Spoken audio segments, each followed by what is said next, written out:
Hey everybody, before I get into today's episode, let me tell you about a great new game that I found.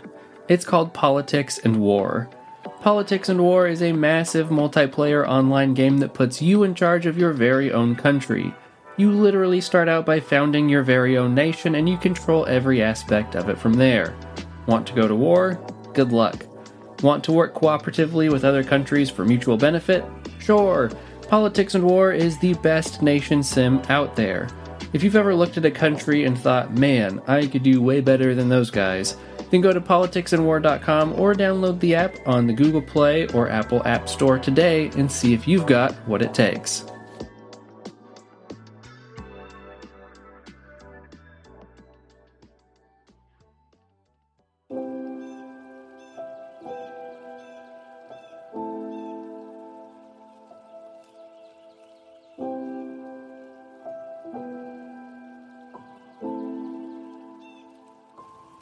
We have sadly reached the end of spooky season. It will live in my heart all the year round, but starting next week I'll go back to regular episodes until Christmas time. So that said, how about we go out with a bang? Be warned, this episode might be more violent than most, so if you're sensitive to violence, then make sure you've got your finger hovering over the skip button. My name is Josh, and this is Obscure History.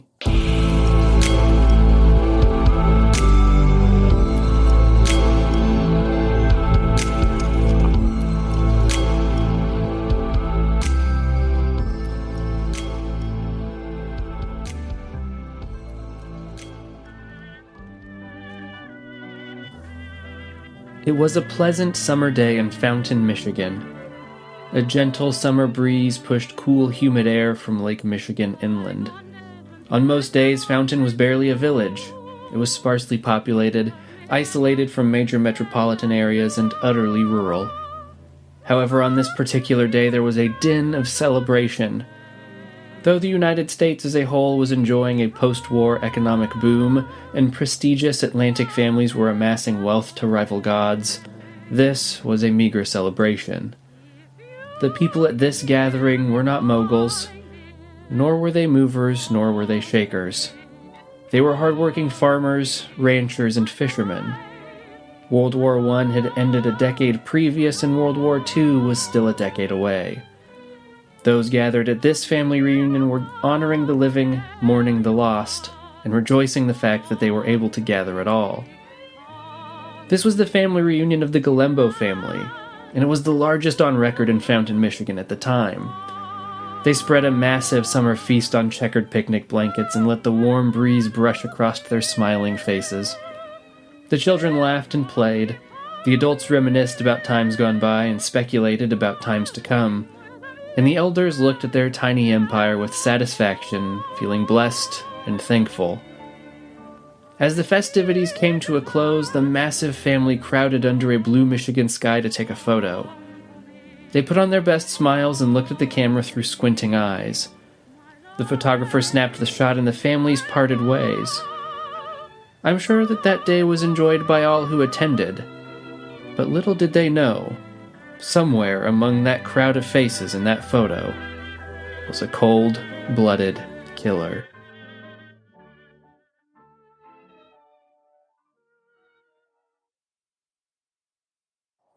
Have you ever considered how many people you're near in a day? The number fluctuates wildly depending on your situation. If you're delivering sandwiches in the heart of Boston for a living, then you probably pass thousands upon thousands of people in a day. An unknowable amount, likely. If you're a rancher in Logan, Utah, then you might only spend time with your family and your livestock. There are too many variables to actually make a reasonable guess at this, but that doesn't stop people from trying. We are pretty good at throwing out generalized statistics without offering any research to back it up. Like, have you ever heard the average person will swallow 8 spiders in their sleep during their lifetime? It's completely false. Oh, but haven't you heard that we only use 10% of our brain? Also, pure rubbish. Yeah, but everybody knows that men think about sex every 5 seconds. It's common knowledge. Actually, it's not. Experts have fully debunked that statistic as well. Statistics are uniquely powerful because we see numbers as concrete entities. Somebody might throw out a random fact like, did you know that dogs don't actually sweat? They get it all out in their drool. And it's easy to be like, no, that's the most ridiculous thing I've ever heard. But if somebody said, did you know that 25% of dog breeds don't sweat and instead get rid of excess body heat by drooling? It's a little bit harder to completely dismiss. That's why there are a seemingly unlimited number of viral Facebook posts that go something like this. Did you know that you will walk past at least 36 murderers during your lifetime? Or some variation of those words and numbers. We want to believe it because it's got specific numbers and also because we're all intrigued by crime, whether we admit it or not. It's a statement that is just ripe to embed itself in our simple brains. It also preys on our anxieties. We are all probably nervous about being near a criminal, at least somewhere deep down inside. That said, I'm sure that you want an actual answer, and, well, it's seriously not very simple. Because I am not a mathematician, nor am I a statistician, we need to enlist the help of one. So I found a wonderful blog by a data scientist manager named Leo Chin. His blog is very funny and educational, but he actually sought to answer the question, how many murderers will you walk past in a lifetime? He says, first let's unpack that question. The scope of the question is murderers. Let's assume unique murderers. So if one of your coworkers were a murderer, you would only count them once no matter how many times you interacted. The scale of the question is average people, which means that we can use an aggregated data and only have to worry about the population described in aggregate. Walk past implies a very low level of interaction, but is inclusive of higher levels. That lady at the grocery store with whom you were competing for the last jar of your favorite peanut butter counts, but so does your mom. In their life indicates that the question is not iterative. It is limited only to the time frame in which the observer is alive. Great. Now let's set some assumptions and examine if they are reasonable. You live in the United States. Our crime rate is rather high, which may be a function of reporting, but the rate of murders is actually below average for the world, but still higher than Europe, Asia, and Oceania.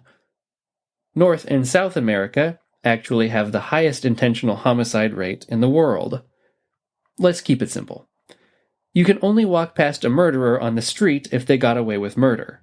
Popular TV shows say that once 2 days has elapsed since the murder, it is unlikely to be solved. In reality, the truth is unlikely to be that easy, but there's also very little data on the topic otherwise. We may have to give this one a pass. Mike Amott at Radford University has compiled a data set on the basic statistics of serial killers. It contains data on 3,873 serial killers and 11,187 victims, or approximately 2.89 victims per serial killer. Such a low number brings into question the definition of serial killer, but it also tells us that this is a safe assumption. The average person walks past some number of people every day. This number is vague and contentious, so we'll deal with it later. And finally, let's get to our basic facts. The average lifespan in the US is 78.74 years. The rate of murders in the US in 2013 was 4.5 murders per 100,000 people, or 14,196 estimated in total. The population of the U.S. in 2014 was estimated at 322,583,006 people.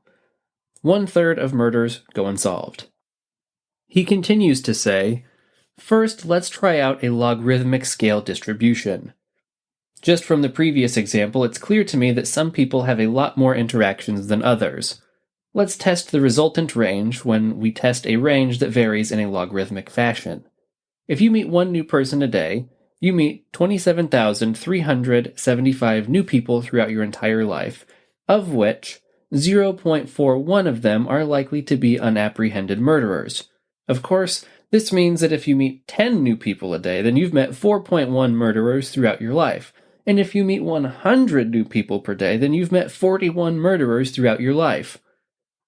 This is a very intriguing result because it is actually quite close to what the picture told us. If you live in or around a city and walk somewhat frequently, it's very conceivable that you could meet 100 new people per day. Of course, if you live in a small town or in a city but you do not walk around a lot, 100 is less likely to be achievable. The power of the logarithmic scale is that you get a wide and diverse range without a lot of work. Mr. Chin goes on to try another way of finding this average, and ironically, he comes to a fairly similar number. At 26.2 new people per day, the average American meets 717,225 people throughout their lives, of which 10.76 are likely to be unapprehended murderers. So hopefully that alleviates some of your anxieties, or perhaps it made them worse. If that's true, then I'm sorry, but the fact remains we will undoubtedly walk past at least one murderer in our life. And maybe if you're as unlucky as the Gulembo family, they might just be your nephew, or your brother, or your grandson. Herbert Gulembo was a nice boy, at least from the sparse records that have been left behind to tell his story. He grew up in Leadington, Michigan, right on the Lake Michigan coast. He was likely impoverished, but that didn't stop him from being an outstanding student. He was involved in school plays and was commended in the local paper numerous times for having over 98% attendance for the school year. He was, by all accounts, nice. Despite being a good student, it seemed as if Herbert struggled to find direction in his teenage years. He joined a civilian conservation corps, which was a work relief program that gave millions of young men employment and environmental projects during the Great Depression. The CCC planted more than 3 billion trees and constructed trails and shelters in more than 800 parks nationwide during its 9 years of existence. This highly successful program was one of the most popular aspects of FDR's New Deal. Once the CCC gig dried up, Gulembo enlisted in the Army. He was shipped off to Fort Dix in New Jersey. He married a woman named Joanna Pippett. And he, just like so many other young men, was sent off to war. His duties are unclear, but we know that he went, and that when he came back he carried with him the demons of warfare, while his loved ones praised his valor. It's the great dichotomy our veterans face. We praise and glorify what is often their darkest and most harrowing hours. Regardless, he and Joanna had a couple of kids, and things seemed like they were going great. At least, for a time. But this was not to last. But before we get into the disturbing crimes of this all-American boy, we need to stop and hear from some sponsors, so hang tight for about 90 seconds, and we'll be right back. If you're listening to this, then you're probably a big nerd. And that's fine, this is a judgment-free zone. I'm a big nerd too. And you know what big nerds like? Learning. And if you're a nerd that likes learning, then I've got a great opportunity for you. One Day University is your go-to spot. Every college has that one professor whose class was so popular that students just lined up to get a spot in their class before they graduated. One Day University brings over 200 of these top-rated professors together online to present incredible live-stream talks based on their most popular courses.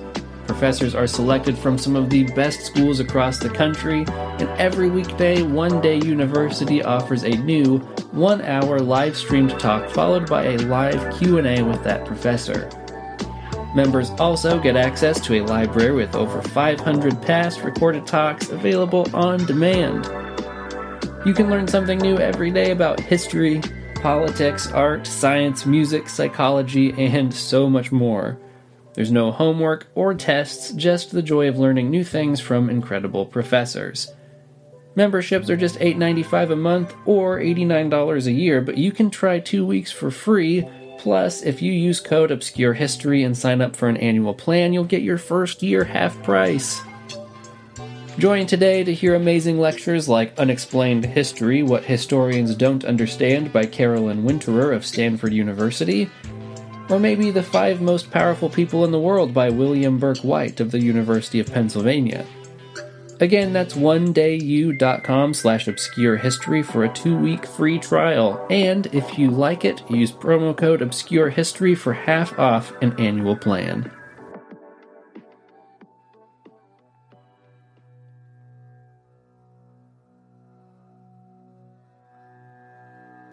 June 8, 1948. The brutally battered, semi-nude body of a 43-year-old woman artist and mystery story writer was found last night in the bedroom of her North Philadelphia apartment. The victim, Mrs. Catherine Meller, mother of an 18-year-old son now in the Navy, apparently had been beaten to death. Her body was found sprawled across a blood-spattered bed by her husband on his return from work. Police said that she wore only a pair of silk stockings rolled down nearly to her ankles. A gold chain and locket circled her neck. Both eyes were blackened and severe bruises covered her body, at least some of which were inflicted by fists, according to detectives. Her husband, Charles, 47, a former newspaperman, told police that he had brought her a pint of ice cream from the dairy plant where he was employed. On entering the fourth-floor apartment, he said he called to his wife but received no answer. He looked into the bedroom and discovered her body. Her head rested on the blood-soaked pillow, and both legs dangled over the side of the bed, feet barely touching the floor, police said. Part of her blood-covered underclothing was found under the pillow, while her other clothes were scattered about the room. Meller told detectives at a police station that his wife had telephoned him about noon that she mentioned nothing unusual. He could give no motive for the slaying. Meller was held for further questioning. Other residents of the building told police that they had not heard any sounds of a struggle or argument in the Meller apartment during the day or evening. Detectives said that there was no indication that the apartment had been forcibly entered, but added that it was easily accessible from the street through the open first-floor window. The body was sent to the morgue where an autopsy was performed to determine the exact cause of death. The police leapt into action. They began canvassing the neighborhood, interrogating anybody with a criminal record, questioning anybody whose job required them to travel door to door, and within a week, they had a suspect. June 13, 1948. An 18-year-old African-American Iceman confessed today that he killed Catherine Meller, mystery story writer, when she resisted his advances. The youth, Bayard J. Jenkins, had gone to the woman's fourth-floor apartment last Monday by mistake to deliver ice. Mrs. Meller, 43, clad in a play suit, said that she had a refrigerator and did not need ice. But Jenkins said in his confession, "She looked good to me, and he could not dismiss her from his mind." After completing his route, he said he returned to Mrs. Meller's apartment. When the writer resisted his advances, Gorman quoted Jenkins, "He knocked her down with his fists. She got up." Jenkins said that he picked up an 18mm war souvenir shell nearby and struck her on the head. And for a while, the public was satisfied. That is, until a Philadelphia gravedigger turned the case upside down. December 9th, 1948, Saginaw, Michigan. A former gravedigger surrendered Wednesday and told police he beat to death a Philadelphia woman when she spurned his advances. He fled, according to written statement, because he learned his job required him to dig a grave for his victim. Police Lieutenant Joseph Buginski identified the man as Herbert L. Gulembo, 24, a red-haired foundry worker who recently lost his job here. Buginski said Gulembo told him he surrendered because he learned that a Philadelphia Iceman was accused of the slaying. Gulembo in his statement identified his victim as Mrs. Catherine Miller and said, to the best of his memory, she was killed last April. Records in Philadelphia show that Bayard J. Jenkins, 19, an African-American Iceman, was convicted November 23rd on a charge of murdering Mrs. Catherine Meller, 43, a writer and artist, June 7th. Jenkins, facing a possible death sentence, has appealed for a new trial. Gulembo was quoted as saying he beat his victim to death with a war souvenir shell in her apartment. A similar death weapon was described at Jenkins' trial. Married and the father of 3 children, Gulembo said he was separated from his wife. The police lieutenant said Gulembo told of drinking and brooding over the woman's death after he read in Philadelphia papers that the Iceman had been convicted of the slaying. "I was afraid I was going to go haywire," Gulembo was quoted. "I can't seem to help the things I do. I think something cracked overseas." He told officers he served 5 years in the army, part of the time in Italy.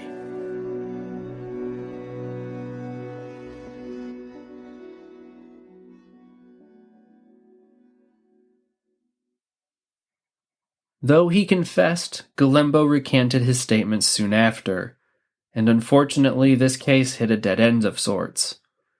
With the help of the Philadelphia NAACP, Mr. Bayard Jenkins was able to challenge his death sentence on the grounds of inappropriate policing, and though he didn't get off the hook completely, he was able to reduce the sentence from death to life imprisonment.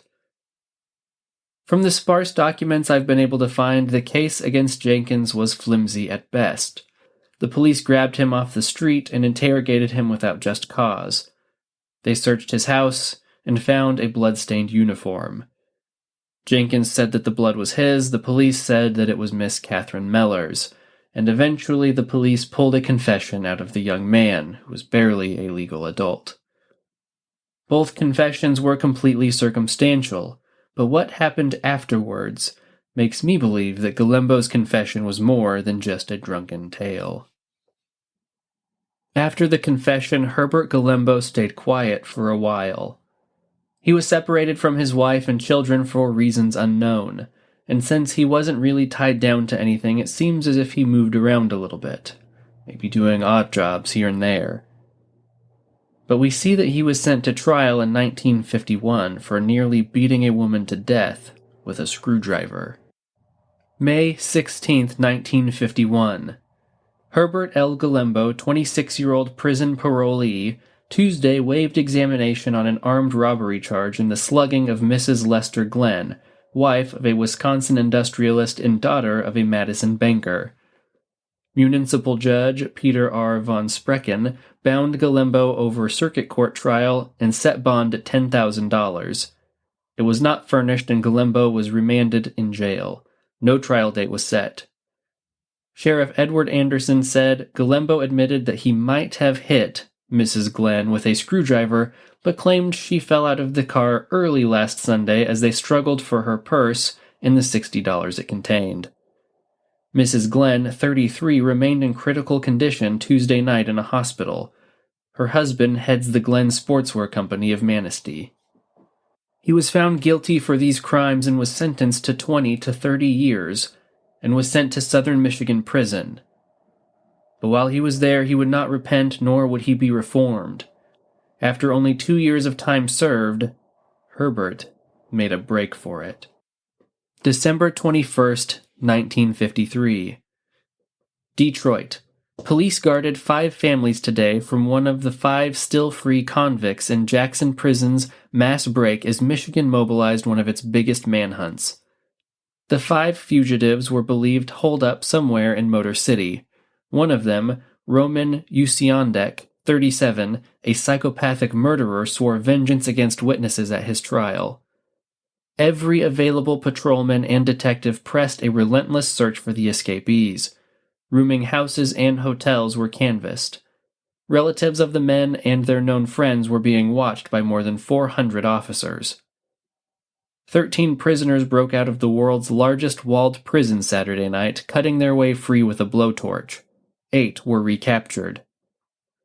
Police said there was a possibility the 5 still free had invaded private homes and threatened residents with their lives unless they provided concealment during the intensive manhunt. Usiondek swore to get those who put him behind bars in 1942.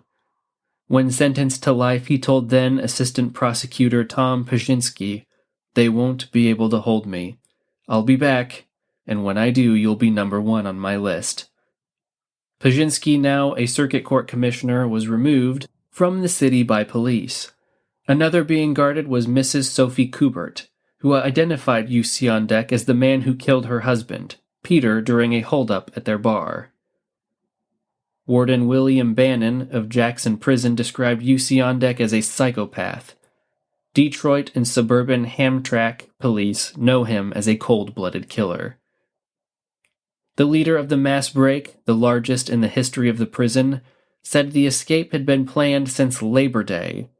One of the first recaptured, Herbert Gulembo, said an acetylene cutting torch was assembled piece by piece from parts stolen from a construction company removing an old water tower within the walls.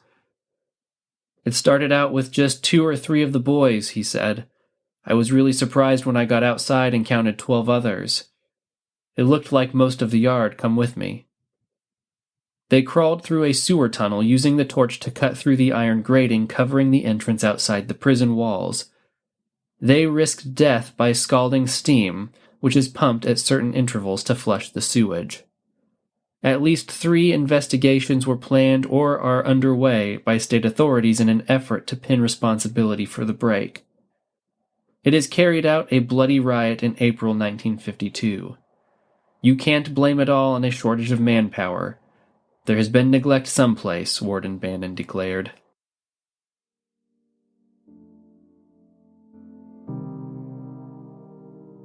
Herbert Gulembo started his life as the picture of the American dream. A nice kid that always made good grades, had perfect attendance, worked hard to provide for himself and his family, and fought for the nation in World War II. But somewhere along the way, some wires got twisted. Maybe it was just like he said. Maybe something cracked in his mind when he was fighting in Italy. Or maybe it was deep down inside of him all along and he finally lost control of those violent urges. We'll never know for sure. Herbert Gulembo died at the age of 51, likely while still serving his prison sentence. Anonymously, without pomp or circumstance, without even an obituary.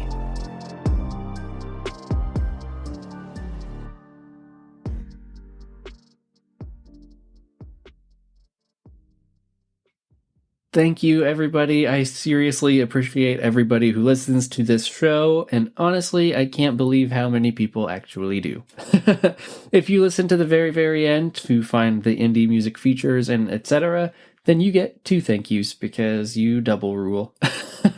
As always, if you need help finding your new second favorite podcast, hop on over to earbudpodcastcollective.org or Indie Drop-In Network, and Ariel and Greg can help you find that. They are 2 amazing services that are trying to fix the podcast discovery problem.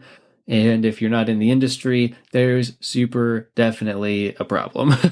If you Google podcasts or if you look at the new and noteworthy, you'll see that basically everything that gets recommended comes from the same sort of like 4 or 5 sources. And that's a problem because there are thousands of very, very good podcasts out there that are hosted by people just like me that could really benefit from having some more listeners. So Ariel and Greg, respectively, of Earbuds Podcast Collective and Indie Drop-In, are being proactive in trying to solve that podcast discovery problem for everybody, and I appreciate them. They're 2 of the best people in the industry, and I could not recommend you to their services enough.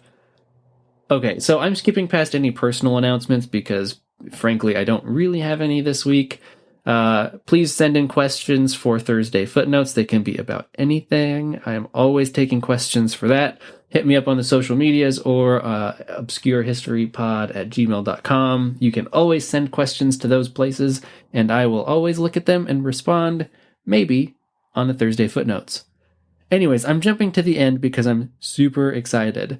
This outro beat is going to be the beat that I use for Thursday footnotes now. I could not be more impressed with it. I actually had it custom done by Our Goddess.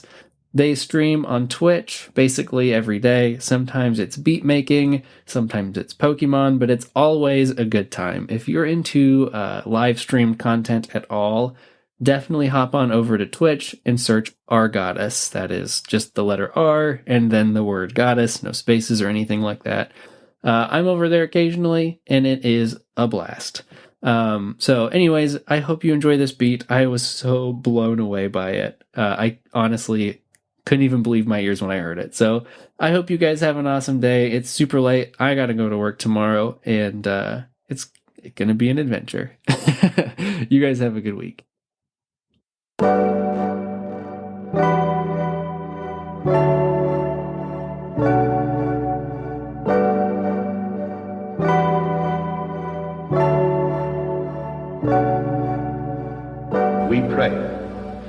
peoples of all faiths, all races, all nations may have their great human needs satisfied, that those now denied opportunity shall come to enjoy it to the full, that all who yearn for freedom may experience its spiritual blessings.